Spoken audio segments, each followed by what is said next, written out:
दुनिया भर में अपने झूठ, अपनी बेशर्मी के लिए बदनाम पाकिस्तान ने ऑपरेशन सिंदूर पर अपनी हार छिपाने की नाकाम साजिश की।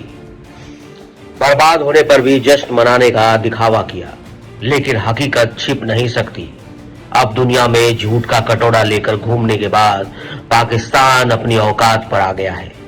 कंगाल फटेहाल मुल्क के निकम्मे प्रधानमंत्री शहबाज शरीफ अपने देश की खराब माली हालत भी छिपा नहीं पा रहे।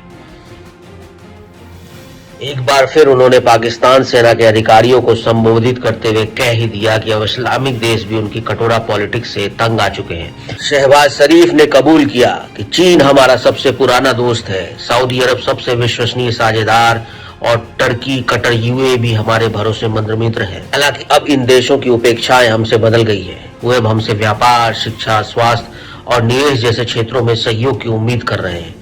अब वो नहीं चाहते कि हम हर बार भीख का कटोरा लेकर उनके पास जाएं। शहबाज शरीफ ये कहने में भी नहीं हिचके कि पाकिस्तान के करीबी और पारंपरिक मित्र देश भी ये नहीं चाहते कि उनके सामने बार बार भीख का कटोरा लेकर खड़ा हो जाए। मैसेज क्लियर है कि अब पाकिस्तान की हरकतों से सभी देश परेशान हैं और कोई नहीं चाहता कि उनके दरवाजे पर हर 2-3 महीने बाद पाकिस्तान हाथ फैलाकर खड़ा हो। खुद पाकिस्तान के वजीर आजम शहबाज शरीफ मानते हैं कि उनके दोस्त भी बार बार भीख मांगने वाले पाकिस्तान को देखना नहीं चाहते। ये कोई भारतीय दावा नहीं है, ये पाकिस्तान का ही कबूलनामा है। ऑपरेशन सिंदूर में भारत ने उसे धूल चटाई और उधर पाकिस्तान अब खुद बोल रहा है कि हमारे पास खाने को दाने नहीं है।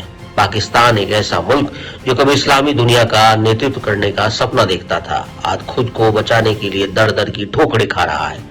न खजाने में पैसा है, न पेट्रोलियम डिपो में स्टॉक और न ही बाजार में भरोसा। कुछ महीने पहले ही पाकिस्तान के प्रधानमंत्री शहबाज शरीफ ने खुद को फन्ने का समझते हुए यह दावा किया था कि अगर पाकिस्तान विकास के मामले में भारत से आगे नहीं निकल पाया तो मेरा नाम शहबाज शरीफ नहीं।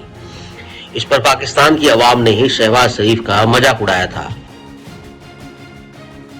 आज पाकिस्तान पर कुल सरकारी कर्ज है करीब 85 लाख करोड़ रुपए, यानी उसकी पूरी जीडीपी का 78% सिर्फ कर्ज चुकाने में जा रहा है। इंटरनेशनल मॉनेटरी फंड यानी IMF से वो 23 बार बेल आउट पैकेज ले चुका है।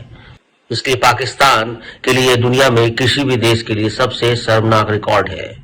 इसलिए पाकिस्तान के कई मंत्री भी कह चुके हैं कि उनका देश कभी भी डिफॉल्टर घोषित हो सकता है। लेकिन हैरानी इस बात की है कि इतनी बर्बादी और कंगाली के बाद भी पाकिस्तान आतंक की फंडिंग रोकने में कोताही नहीं करता। उसकी आवाम भले भूखे मर रही हो, लेकिन पाकिस्तान के आतंकियों पर पैसों की बरसात होती है। लेकिन अब पाकिस्तान के पास न विकल्प है, न विजन और न ही वो पुराने भाईजान जो उसे उधार देते थे। पाकिस्तान अब बस इंटरनेशनल बेगर्स क्लब का सदस्य बनकर रह गया है।